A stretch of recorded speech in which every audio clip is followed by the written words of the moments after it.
Dogs, I'm back and we're going to talk sports. Mainly what's going in LA. And not with those Clippers, but the other team, Lakers. Earlier this week, Steve Nash announced his retirement. And I must say that he's been trifling. And don't get me wrong, I love Steve Nash. Like, you know, when he was with the Suns, like, that was really when I took notice of him. You know, I know he was in Dallas before that, but really when he was with the Phoenix and really taking ownership of that team, and, you know, all of that jazz. But then he wanted to go to LA, and he pulled a Carmelo Gary Payton, which was, let me go to LA, play with Kobe, and try to get a ring. Just like Carmelo and Gary Payton, he didn't get a ring. But I feel like even when Steve Nash left Phoenix, he wasn't 100% in his health. Like, he would not, like, his minutes were so monitored and limited and how much he could play. He went over to LA. I think his first season with LA, he was all right. I want to say it's something with his back. I think it's bothering him. I actually am not sure what was going on with him, but I think it was his back. So his first season, I mean, he fared well, but I think he did 3 seasons, I want to say. But then the second, like, he has not played. Like, I cannot recall the last time I saw Steve Nash play basketball for the LA Lakers. It is now the 2014-2015 season. He has not played this year.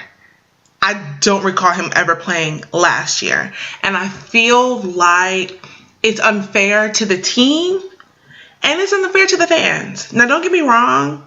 I'm not a Lakers fan all like that, but I love basketball. I'm a fan of the sport. And to see someone, and I'm not saying he did this intentionally, this is not an attack on, you know, Steve Nash's character. I understand that it is very difficult for athletes who have been playing their entire lives to give it up. It's what they know. It's what they've been doing since they were a child. So I understand it's hard to sort of divest and disconnect from something that has been your pastime, something that has allowed you to travel the world, something that has funded your life. Like, duh, it's hard. However, I think it was unfair that he was with the team for these last 2 years, at least the last year, in bad health and not being able to play, and then retiring. Granted, the Lakers aren't going anywhere. Trust me. They're not last in the Western Conference, which is shocking, I know. But I think that his contract bound the Lakers from being able to attract other people. You know what I mean? The money that Steve Nash was absorbing could have been used for someone else. I mean, don't get me wrong. Like, we just know that the Lakers, their roster's just bad. But I just think I think that it was selfish of Steve Nash to stay with the Lakers this long. I think he had known for a while that he couldn't play anymore. I mean, granted, basketball isn't as physical as football, but look, we see this year players under the ages are 30 and under retiring from the NFL because they want to preserve their health. And yet you have basketball players, and namely for the purpose of what we're discussing today, Steve Nash, pushing his body to the limit. Not only was he injured, he was old. Now, granted, being in your late 30s, to the rest of us, it's not that old. Like, it's not. In basketball year, in sports years, listen, I don't care what sport you're in. At 30 years old, you're old. By the time you hit your late 30s, you're a senior citizen. And heaven forbid you have an injury, you might as well apply for disability right now. So, you know, I think that I understand his drive and passion for wanting to be with the game. I just think that and for a personal business move, I get it. Duh, you're on contract, you're getting money. Whether you play or not, you're getting your money. I'm not mad at Steve Nash for that. Whether or not he thought he was going to be able to play again and his love for the game why he stayed, whether or not he wanted to collect his coins is why he stayed. His reasons and motives for staying is not really, I'm not mad at him for those things. Like, go on, do what you do. Come on now, let me get a couple $1,000,000 just to be on somebody's roster. What, I'll play something. What you want to play? Cause I ride the bitch for $1,000,000 a year. I ain't tripping. And Steve Nash wasn't no player's minimum salary player. I just think that overall, looking at the sport, looking at the game, looking at the business side for the Lakers, and looking at the team dynamic for the Lakers, I think that him staying was selfish and inconsiderate. I think that, yeah, like I said before, like they could have used his salary. They could have used, I mean, if he was just going to retire, why wait until the season is nearly over to retire? Why couldn't you have done that in December? Why didn't you just retire at the end of last season? You know, I don't know. I want to wish Steve, and this isn't a berate Steve Nash type of video.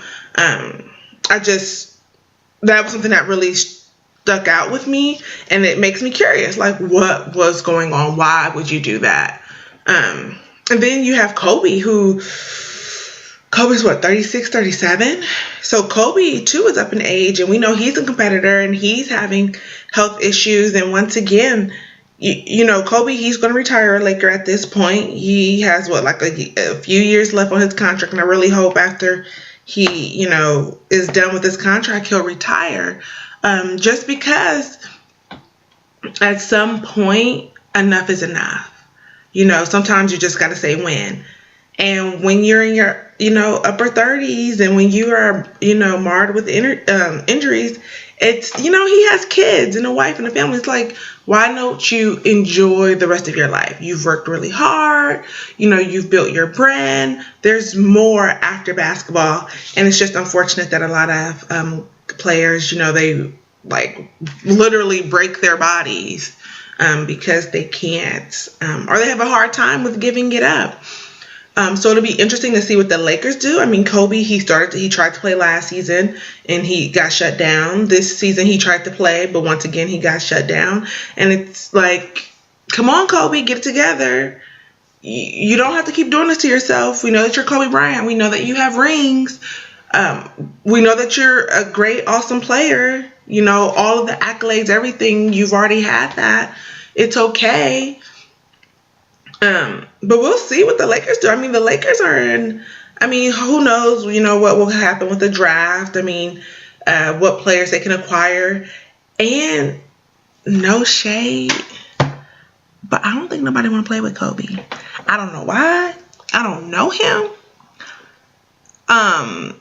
But yeah, I don't think nobody want to come to LA.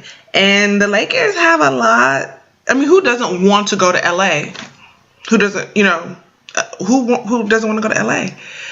I just think that no one wants to play with Kobe because Mitch Kupchak he can't sign anyone. The last big people he signed was Dwight Howard and Steve Nash. Steve barely played, and Dwight Howard, he bounced out of there so quick. But that's another story. I'm going to save that shade for later.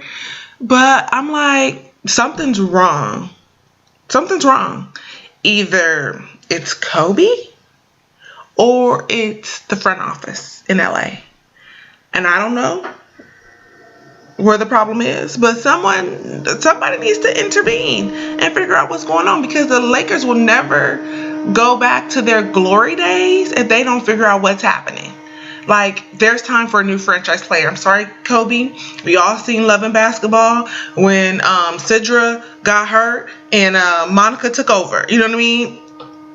Like, let's be serious around here. So I don't, you know, they need to make those as a business. Like, they can't be protecting Kobe's feelings. It's, listen, we need a new person in here that's young and vibrant who can be the new face of this franchise. Kobe, thank you, but you're on your way out the door.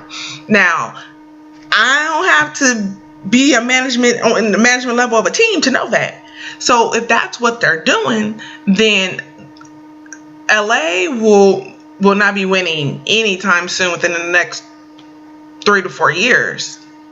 Especially if the West continues to stay strong and dominant as it's been in the last 3-4 years. So You know, LA, I don't know what the heck is going on down there. I don't know what their plan is. I mean, someone needs to pick up a Bible. Without a vision, the people will perish. And right now, the only thing the Lakers have going for them is that they're in LA and Jack Nicholson sits courtside.